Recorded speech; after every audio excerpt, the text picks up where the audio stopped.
Isa sa pinaka nakakapagod na gawain sa mundo, ang palaging patunayan ng sarili mo sa ibang tao.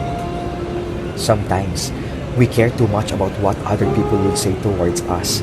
Ang hindi natin namamalayan, kumikilos at nabubuhay na lamang tayo sa opinion nila.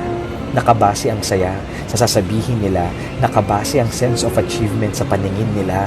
And when we encounter another disapproval or dissatisfaction, we get frustrated as if we are not doing enough. Enough in proving yourself to anyone. You don't owe anything from them.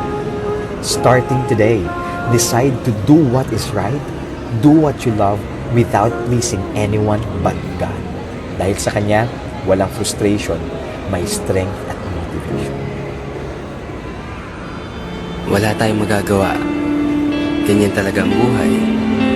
Kasi sa totoo lang, lahat tayo nakakaranas ng hirap. Oo, may mga bagay rin na hindi natin maintindihan kung paano masosolusyonan. Pero mas pinipili natin magpakatatag kahit na anong pagsubok ang dumating. Kasi mas iniisip natin walang patutunguhan kung laging iisipin na hindi kaya.